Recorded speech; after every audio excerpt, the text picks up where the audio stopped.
ہم کیوں نمازوں سے محبت نہیں کرتے؟ بے نمازی، میں آپ کو یقین کریں وہ وعیدیں سنا نہیں سکتا، لیکن ٹرائی ٹو انڈرسٹینڈ یہ جرم کتنا بڑا ہے۔ تمہیں پورے دن میں 5 بار اللہ کی بارگاہ میں سر جھکانے کا ٹائم نہیں ملتا۔ اللہ سے وعدہ کر لو، آج پکی نیت کر لو، کچھ بھی ہو جائے آج کے بعد ہماری کوئی نماز قضا نہیں ہوگی۔ آپ کو پتا ہے نمازی کو تحفہ کیا ملے گا؟ ہائے ہائے، نماز کے فضائل تو سنو یار۔ نماز کو عماد الدین کہا گیا، دا پلر آف اسلام۔ اس بلڈنگ میں کسی بھی بلڈنگ کے پلر نکال دیں، بلڈنگ کا کیا ہوگا؟ گر جائے گی۔ ہماری بلڈنگ میں پلر ہی نہیں، اگر ایمان کا پلر ہے اسلام، نماز جو ہے۔ نماز میرے آقا کی آنکھوں کی ٹھنڈک ہے۔ نمازی کو پل صراط پر نور عطا کیا جائے گا، نمازی کی قبر روشن کر دی جائے گی، نمازی کی قبر کو تا حد نگاہ وسیع کر دیا جائے گا۔ اور سنو، سب سے بڑا انعام جو نمازی کو ملے گا کہ اسے بروز قیامت اللہ کا دیدار کروایا جائے گا۔ جس خالق نے مجھے بنایا اس کا دیدار مجھے کرایا جائے گا، پھر میں نماز کیسے چھوڑ دوں؟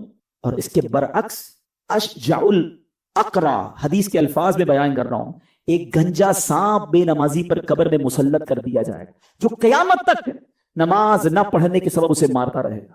کیسے برداشت کریں گے؟ کیا فائدہ اتنے بڑے بڑے گھروں کا، اتنے پیارے بیڈ رومز کا اور اتنے خوبصورت باتھ روم کا؟ جس قبر میں جانا ہے اگر وہ سانپ اور بچھو ہے تو بیکار ہے یہ گھر۔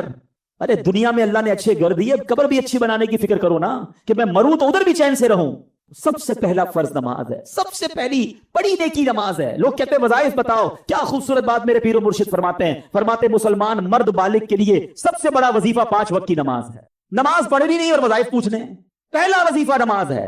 تو آج نیت کر کے جانا ہے۔ اور سنو، بے نمازی کے بارے میں میرے آقا فرماتے ہیں، نبی پاک علیہ الصلوۃ والسلام نے اپنے دونوں ہاتھوں کو اس طرح ملا کر بتایا کہ بے نمازی کو قبر ایسے دبائے گی کہ اس کی پسلیاں ٹوٹ پھوٹ کر ایک دوسرے میں پیوست ہو جائیں گی۔ کیسے سہ سکیں گے؟ بہانے نہ کرو نماز سے، طبیعت ٹھیک نہیں ہے تو فلاں کام ہے، کسی صورت میں نماز معاف نہیں ہے۔ لیکن ہاں یا تھوڑے تھوڑے بہانے پر، یار بس آج طبیعت، اگلے جمعے سے نماز پکی، بس ابھی 2 دن بعد نماز پڑھوں گا، نہیں۔ آپ جہاز میں ہیں، آپ ٹرین میں ہیں، آپ بس میں ہیں، آپ سفر میں ہیں، آپ گھر میں ہیں، آپ نے نماز پڑھنی ہے۔ اور یقین کریں، خوش نصیب ہیں وہ لوگ جو نماز کے پابند ہیں۔ یقین کریں ان کو نماز کے بغیر چین بھی نہیں آتا۔ جو پکے نمازی ہیں نا، ان سے ملیں آپ کبھی، اور ماشاءاللہ یہاں بہت سارے ایسے ہیں، ان کو تو جس طرح کھانا نہیں کھائے بغیر چین نہیں آتا، لگتا ہے ابھی تک عشاء نہیں پڑی، یار ابھی میری ظہر باقی ہے۔ اب ان کو ریکال اندر سے آتی ہے، ان کو یاد نہیں کروانا پڑتا۔ جس دن تم نے نماز کی عادت بنا لی، نماز تمہاری زندگی کا حصہ بن جائے گی۔ امام محمد غزالی علیہ رحمت اللہ الوالی لکھتے ہیں کہ بنی اسرائیل کا ایک بڑا مغرور شخص تھا، بڑا ایروگنٹ تھا، بڑا اس کا کر و فر تھا۔ ایک بند کمرے میں بیٹھا تھا، اچانک ایک شخص کمرے میں داخل ہوا اور اس مغرور شخص کی طرف لپکا۔ تو وہ بڑا تکبر والا آدمی تھا، وہ بڑا غصے میں آ گیا اور کہتا کہ تم ہو کون؟ میرے کمرے میں آ کیسے گئے؟ تمہیں آنے کی اجازت کس نے دی؟ تم جانتے نہیں میں کون ہوں؟ جو اندر آنے والا شخص تھا وہ کہتا ہے مجھے اس گھر کے مالک نے اجازت دی ہے، اور میں وہ ہوں جسے کوئی دربان روک نہیں سکتا، میں وہ ہوں جس کو کسی سے اجازت لینے کی ضرورت پڑتی نہیں ہے، مجھے کسی کا دبدبا ڈرا نہیں سکتا، نہ ہی مجھ سے کوئی مغرور اور سرکش شخص بچ سکتا۔ اب جیسے ہی یہ باتیں سنی نا، تو مغرور شخص جو تھا وہ ڈرنے لگا، وہ کانپنے لگا، وہ گھبرا گیا۔ وہ کہتا ہے کہ آپ تو ملک الموت معلوم ہوتے ہیں، کیونکہ جس کو کوئی نہیں روک سکتا، جس کو کسی کی اجازت کی ضرورت نہیں ہے، جس کو کسی کا دبدبا کر و فر ریزسٹ نہیں کر سکتا، وہ ملک الموت کے سوا تو کوئی نہیں۔ لگتا ہے آپ ملک الموت ہیں؟ تو فرماتے ہاں میں ملک الموت ہوں۔ اب وہ شخص تو بڑا گناہگار تھا، وہ رونے لگا، چیخنے لگا کہ حضور تھوڑی سی مہلت دے دیں، کچھ نیکیاں کر لوں، توبہ کر لوں، اللہ کو راضی کر لوں، ابھی میری روح قبض نہ کرے۔ ہائے ہائے، ملک الموت فرماتے تمہاری سانسیں پوری ہو گئی ہیں، اب تمہیں کوئی ٹائم نہیں ملے گا۔ اگر تم نے، وہ پوچھتا ہے حضور مجھے کہاں لے جایا جائے گا مرنے کے بعد؟ فرمایا اس مقام پر جہاں تو نے اعمال بھیجے ہیں، اس گھر کی طرف جو تو نے تیار کیا ہے۔ وہ شخص کہے گا حضور میں نے تو کوئی گھر تیار نہیں کیا، کوئی نیکی آگے نہیں بھیجی۔ ملک الموت فرماتے ہیں پھر تمہیں بھڑکتی آگ کی طرف لے جایا جائے گا، جہاں تمہارے گوشت پوشت وہ آگ نوچ لے گی۔ یہ کہہ کر ملک الموت نے اس شخص کی روح کو قبض کیا، اس کے پورے گھر میں کوہرام مچ گیا، گھر والے رونے لگے۔ اے میرے پیارے اسلامی بھائیو، یہ واقعہ ہم سب کو کیا سکھا رہا ہے کہ جب موت آنی ہے نا، جب وہ وقت آ جانا ہے، تو پھر 1 منٹ بھی آگے پیچھے نہیں ہو سکے گا، کوئی اس کو ڈیلے نہیں کر سکے گا، بلکہ جس حالت میں ہوں گے نا اسی حالت میں روح قبض کر لی جائے گی۔ ہماری موت کا وقت لکھا ہے، مقام بھی لکھا ہے، یہ چینج نہیں ہو سکتا۔ اگر موت سمندر میں لکھی ہے تو $2.5 لاکھ دے کر بھی بندہ وہاں پہنچتا ہے جہاں موت لکھی ہے۔ اگر موت کشتی سے ڈوب کر ہونا لکھی ہے تو 22 لاکھ دے کر بھی سینکڑوں لوگ ہمارے وطن سے جاتے ہیں اور ان کی موت یورپ کے سمندر میں جا کر ہو جاتی ہے. اللہ پاک جو بھی ان میں مسلمان ہیں سب کی مغفرت فرما.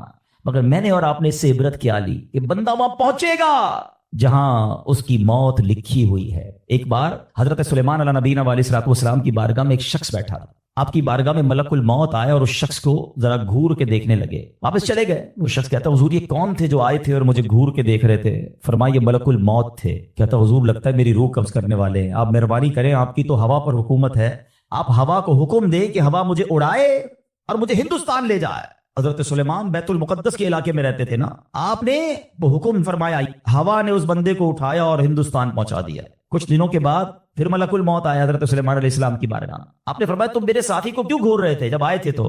کہ میں حیران تھا کہ میرے پاس یہ لکھا ہوا تھا اللہ کی طرف سے کہ تھوڑی دیر بعد مجھے اس کی روح ہند میں قبض کرنی ہے اور وہ آپ کے پاس بیٹھا ہوا تھا. اللہ اکبر. حضرت سلیمان نے کہا میں نے تو حکم دیا اور ہوا نے اسے ہند پہنچایا. اور جب وہ ہند پہنچا تو پرٹیکولر ٹائم پر اسی مقام پر اس کی روح کو قبض کر لیا گیا. ہائے ہائے ہائے، یہ ہے میری اور آپ کی حقیقت. دوڑتے رہتے ہیں، بھاگتے رہتے ہیں، پلاننگ ہے کہ ختم نہیں ہو رہی، فکریں ہیں کہ ختم نہیں ہو رہی، ہر وقت بیٹھے ہیں اگلا پلان کیا ہے، 5 سال کا، 10 سال کا. ایک دکان ہے تو 2 دکانیں، ایک گھر ہے تو 2 گھر، بڑا گھر، ہوادار گھر ہے، نوکری ہے تو کاروبار کرنا ہے، ملک سے باہر جا کر جناب پیسے کمانے، یہی سوچ ہے بس. اس پورے شیڈول میں موت کہاں ہے؟ اس پوری تیاری میں موت کہاں ہے؟ ایک دن ہوگا کہ اچانک اچک لیے جائیں گے. سیٹھ جی کو فکر تھی ایک ایک کے 10 کیجئے، موت آپ پہنچی کہ حضرت جان واپس کیجئے. اور آپ کو پتا ہے جس عالم میں میں اور آپ ہوں گے، بڑی میں اہم بات کرنے جا رہا ہوں. یہ آپ نے دیکھا نا کہ حضرت سلیمان نے حکم فرمایا تو ہند پہنچا. کوئی کشتی میں تھا اس کی موت وہاں تھی، کوئی سمندر پانی کے اندر ہزاروں فیٹ نیچے جانا تو اس کی موت وہاں لکھی تھی. اس کا مطلب تو یہ ہوا کہ میں کہیں بھی کسی بھی مقام پر مر سکتا ہوں، میری موت پتہ نہیں کہاں لکھی ہے. اب ذرا غور کیجئے، ہم سب پتہ کیا چاہتے ہیں کہ موت کے وقت ہم سجدے میں ہوں. چاہتے ہیں نا اللہ کرے اللہ کے گھر میں موت آئے، کلمہ پاک پڑھتے ہوئے موت آئے، تلاوت قرآن کرتے ہوئے موت آئے، نبی پاک پر درود پڑھتے ہوئے موت آئے. اللہ ایسا کرم کر دے کہ مدینہ منورہ میں موت آئے، گنبد خضرا کے سامنے موت آئے.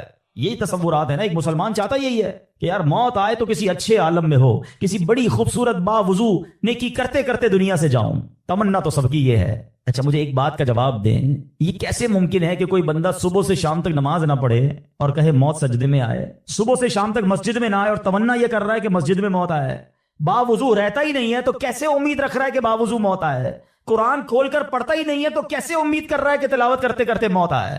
جو صبح و شام گالیاں دیتا ہے کیا اس کو ڈر نہیں لگتا کہ گالی دیتے دیتے موت آ سکتی ہے؟ جو شراب پیتا ہے اس کو ڈر نہیں لگتا کہ شراب کے نشے میں موت آ سکتی ہے؟ جو بدکاری کرتا ہے اس کو ڈر نہیں لگتا کہ بے حیائی اور بدکاری کرتے ہوئے موت آ سکتی ہے؟ جو تاش کھیلتا ہے، جوا کھیلتا ہے، اس کو ڈر نہیں لگتا کہ مرتے اسی وقت میں تاش کھیل رہا ہوں اور مجھے موت آ گئی، تو میں نشہ کر رہا ہوں مجھے موت آ گئی، میں بے حیا اور بدکاری یہ بری بری باتیں ٹیلی فون پر ساری ساری رات کر رہا ہوں، اس وقت موت آ گئی. ملک الموت کو منع نہیں کر سکو گے کہ میں غلط کام کر رہا ہوں، ٹائم دے میں توبہ کر لوں. نہیں، جو سجدے میں ہوگا وہ سجدے میں اٹھایا جائے گا، جو درود پڑھتے پڑھتے جائے گا وہ درود پڑھتے پڑھتے اٹھایا جائے گا. سوچے وہ جو شراب میں جائے گا، نشے میں جائے گا، ادھر کیسے اٹھایا جائے؟ اب اس کا آسان حل پتہ ہے کیا ہے؟ کہ بندہ زندگی ایسے گزارے کہ جس حال میں مرنا نہیں چاہتا نا وہ کام چھوڑ دے. عقل مندی یہ ہے کہ اپنے دن کا شیڈیول ایسا بنائے کہ میں وہ کام ہی نہ کروں جس پہ مرنا نہیں چاہتا، ورنہ میں روک نہیں سکوں گا موت کو. آپ چاہتے ہیں اچھی موت ہو؟ میں بتاتا ہوں کس کی اچھی موت آ سکتی ہے.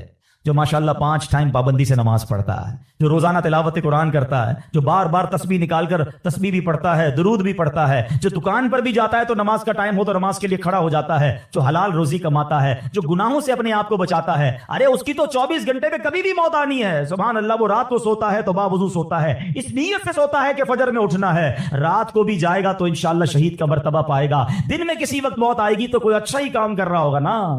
اب آپ سوچ لیں کس عالم میں مرنا ہے. اچھا ایک اور دل پر چوٹ کرنے والا جملہ سن لو. کون کون چاہتا ہے مرتے وقت زبان پر کلمہ طیبہ جاری ہو؟ ہائے ہائے. فضیلت پتہ ہے کیسی ہے؟ حدیث پاک میں آتا ہے جس کی زبان پر، حدیث کا مضمون ہے، آخری کلمہ لا الہ الا اللہ ہوگا، دخل الجنہ، وہ جنت میں داخل ہو جائے گا. ہر مسلمان چاہتا ہے. ٹھیک ہے، آپ سب نے ہاتھ اٹھایا کہ آپ سب چاہتے ہیں مرتے وقت کلمہ پاک زبان پر ہو. اب ہاتھ نہیں اٹھانا. آپ سے پوچھ رہا ہوں، اپنے آپ سے پوچھ رہا ہوں، آج پورے دن میں کتنی بار کلمہ پڑھا ہے؟ اس پورے ہفتے میں کتنی بار کلمہ پڑھا ہے؟ عجب کہانی ہے ہماری، یقین کریں عجب کہانی ہے.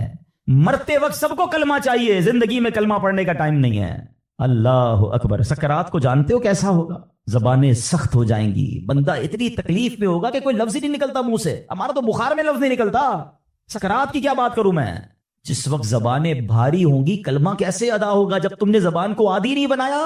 ہاں, ایک بزرگ کا بڑا پیارا کال میں نے سنا تھا, وہ فرماتے ہیں اپنی زبان کو کلمے کا عادی بناؤ, جس وقت سکرات کا عالم ہوگا زبان بھاری ہوگی اس وقت بھی کلمہ جاری ہو جائے. مبارک ہونے جو روز کلمہ پاک کم از کم ایک تسبیح تو پڑھ لیا کرے یار. 100 بار کلمہ پڑھنے میں دیری کتنی لگتی ہے. کلمہ پاک اچھا افضل الذکر حدیث پاک میں کہا گیا سب سے بہترین ذکر جو ہے وہ لا الہ الا اللہ.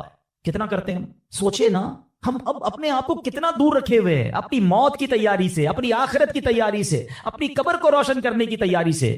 نہ کریں میرے پیارے اسلامی بھائیوں ایسا. صرف دنیا نہیں ہے, ہم اس دنیا میں آئے ہیں نا. قرآن کہتا ہے, سورہ ملک پڑھتے رہتے ہو نا, قرآن میں رب کیا فرماتا ہے, الذی خلق الموت والحیات لیبلوکم ایکم احسن عملا. اللہ اکبر. اس میں کیا فرمایا رب نے, جس نے موت اور زندگی پیدا کی کہ تمہاری جانچ ہو کہ تم میں کس کا کام زیادہ اچھا ہے.